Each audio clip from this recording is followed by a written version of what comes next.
கர்த்தருடைய நாம மகிமைப்படட்டும். இந்த நாளிலும் நாம் ஆண்டவருடைய வார்த்தை தியானிக்கும்படியாய் தெரிந்து கொள்ளப்பட்டதான வேத பகுதி நீதிமொழிகளின் புஸ்தகம் 10ஆம் அதிகாரம் 24ஆம் வசனம். துன்மார்க்கன் பயப்படும் காரியம் அவனுக்கு வந்து நேரிடும், நீதிமான் விரும்புகிற காரியம் அவனுக்கு கொடுக்கப்படும் என்று வேதம் நமக்கு அழகாய் சொல்லுகிறதை பார்க்கிறோம். நீதிமானுக்கு வரக்கூடியதான ஆசீர்வாதம் முதல்ல பார்த்தோம். நீதிமான் யார்?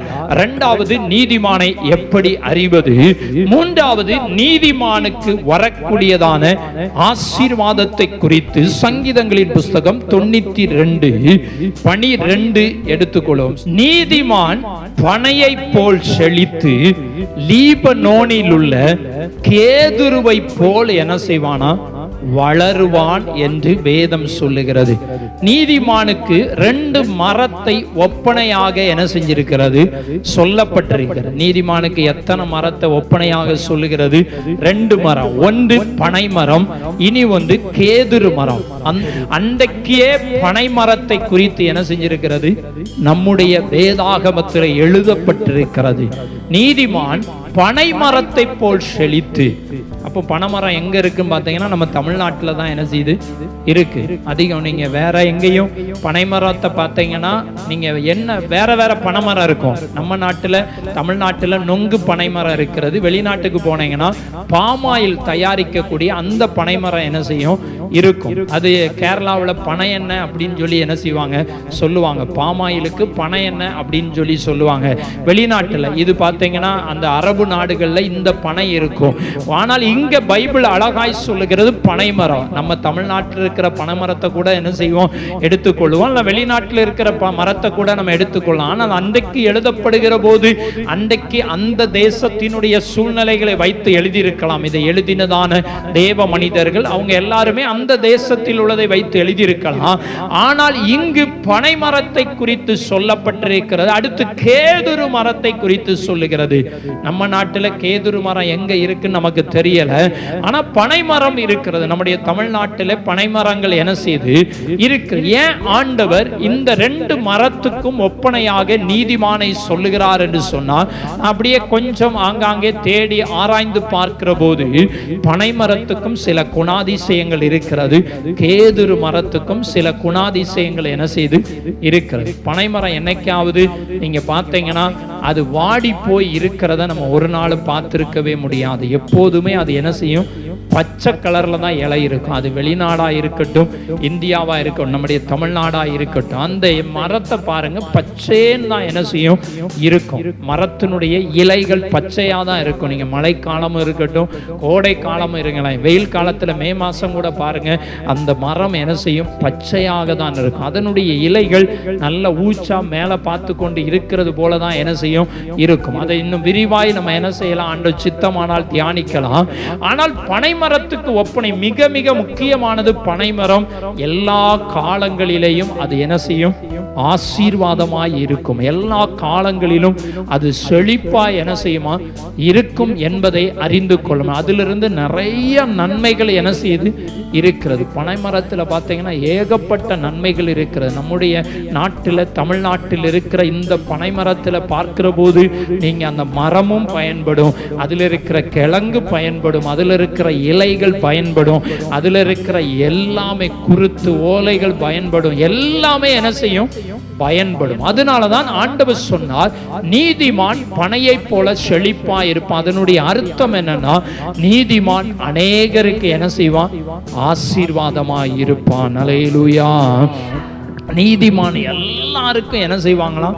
ஆசீர்வாதமா இருப்பாங்க. நீதிமான்கள் எல்லாருக்கும் பிரயோஜனமா என்ன செய்வாங்க? இருப்பாங்க. யாருக்குமே பிரயோஜனம் இல்லாத கிறிஸ்தவர்களா இருந்தா இவங்க நீதிமான் லிஸ்ட்ல என்ன செய்ய மாட்டாங்க? வரமாட்டாங்க. ஏதோ ஒரு விதத்துல ஊழியத்துக்கு, கர்த்தருக்கு, தேசத்திற்கு, மனிதர்களுக்கு நம்ம என்ன செய்யணும்? பிரயோஜனமா என்ன செய்யணும்? இருக்கணும். அப்படி பிரயோஜனமா இல்லைன்னு வச்சுக்கோங்களேன், நம்ம நீதிமான் லிஸ்ட்ல என்ன செய்ய மாட்டோம், வரமாட்டோம். அப்ப தெய்வ பிள்ளைகள் நன்றாய் அறிந்து கொள்ளணும், நம்ம நீதிமானாய் இருக்கணும்னு சொன்னா இருந்தா அவங்க ஆசீர்வாதமா என்ன செய்வாங்க, இருப்பாங்க. பனையை போல செழித்து லீபனோனில் உள்ள கேதுருவை போல என்ன செய்வார்கள், வளருவார்கள். கேதுரு மரத்துக்கும் நிறைய குணாதிசயங்கள், எத்தனையோ மரங்கள் என்ன செய்து இருக்கிற, தென்னை மரம் இருக்கு, நம்ம நாட்டில் எடுத்துக்கிட்டீங்கன்னா முள்ளு மரம் இருக்கு, இப்படி பல மரங்கள் நம்ம நாட்டில் என்ன செய்து இருக்கிறது. வெளிநாட்டிலேயும் பல மரங்கள் இருந்திருக்கும். ஆனால் ஆண்டவர் பனைக்கும் கேதுருவுக்கும் ஒப்பனையாக சொல்லி இருக்கிறார். அப்ப நீதிமான்கள் அதை போல என்ன செய்வார்கள், செழிப்பார்கள் என்று வேதம் சொல்லுகிறது.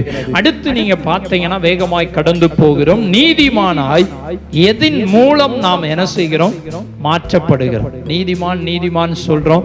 எப்படி நம்ம நீதிமானாய் மாற்றப்படுகிறோம் என்று சொன்னால், இயேசுவின் இரத்தத்தினாலே நீதிமானாக்கப்படுகிறோம். ஒரு மனிதன் இயேசுவின் இரத்தத்தினால தான் என்ன செய்ய முடியும், நீதிமானாய் மாற்றப்பட முடியும் என்று வேதம் நமக்கு அழகாய் சொல்லுகிறது. அப்போ நீதிமான் எப்படி மாற்றப்படுகிறோம் என்று சொன்னால், அவருடைய இரத்தத்தினாலே இலவசமாய் என்ன செய்கிறோம், நீதிமானாய் மாற்றப்படுகிறோம். இலவசமாய் கர்த்தர் கொடுக்கிறது. இந்த நீதிமானாய் அவருடைய இரத்தத்தினால மட்டும்தான் நமக்கு கிடைக்கிறது.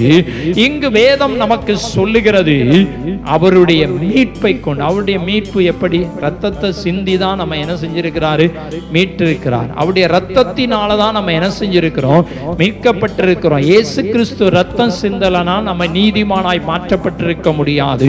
இயேசு கிறிஸ்து ரத்தம் சிந்தனலாம் நம்முடைய பாவத்திலிருந்து மன்னிப்பு நமக்கு என்ன செஞ்சிருக்காது, கிடைச்சிருக்காது.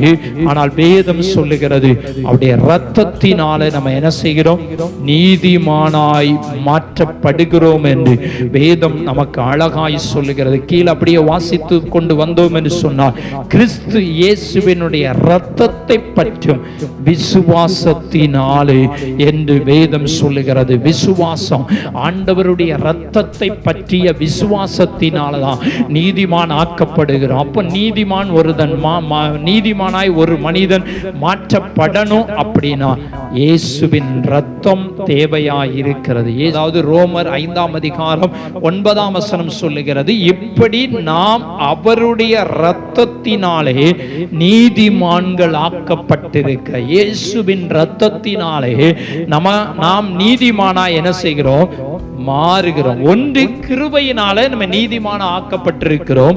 2, இயேசுவின் இரத்தத்தினாலே நீதிமான ஆக்கப்பட்டிருக்கிறோம். ரத்தம் சிந்துதல் இல்லாமல் பாவ மன்னிப்பு என்ன செய்யாது, கிடையாது. ரத்தம் சிந்தலனா பாவ மன்னிப்பு கிடையாது. இன்றைக்கு அநேக மதத்தினர் என்ன பண்றாங்க, ரத்தம் சிந்துறாங்க. ஆடுகளினுடைய ரத்தம் சிந்தப்படுகிறது, கோழியினுடைய ரத்தம் சிந்தப்படுகிறது, இன்னும் எல்லா அநேக மிருகங்களுடைய ரத்தங்கள் என்ன செய்து சிந்தப்படுகிறது.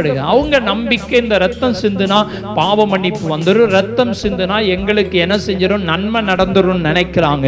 ஆனால் இயேசு நமக்கு அழகாய் சொல்லி இருக்கிறார், அவர் தன்னுடைய ரத்தத்தையே சிந்து மனிதனை மீட்டிருக்கிறார். ஆட்டு ரத்தமோ கோழி ரத்தமோ மிருக ரத்தமோ மனிதனுக்கு மீட்பை கொண்டு வராது. ஆனால் இயேசுவின் ரத்தம் தான் ஒரு மனிதனை பரிசுத்தமாக்கும். இயேசுவின் ரத்தம் தான் ஒரு மனிதனை சுத்திகரிக்கும்.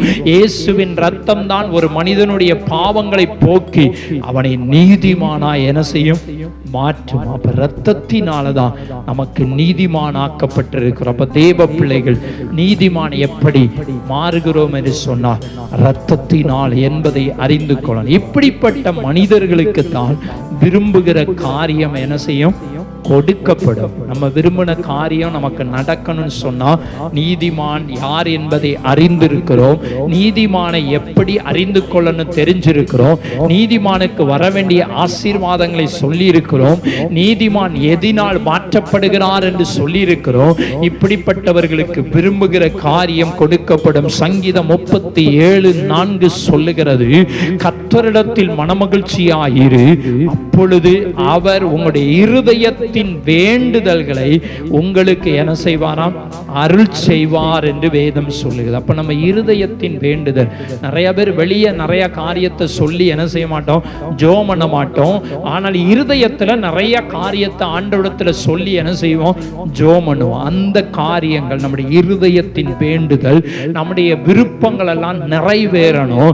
மன விருப்பத்தின்படி தந்தருளி உம்முடைய ஆலோசனைகளை எல்லாம் நிறைவேற்றுவாராக என்று வேதம் சொல்லுகிறது. அப்ப நம்முடைய மன விருப்பங்கள் நிறைவேற வேண்டும் என்று சொன்னா, நம்ம விரும்புகிற காரியத்தை கர்த்தர் கொடுக்கணும்னு சொன்னா, தேவ பிள்ளைகள் இந்த உலகத்துல நீதிமானா என்ன செய்யணும்?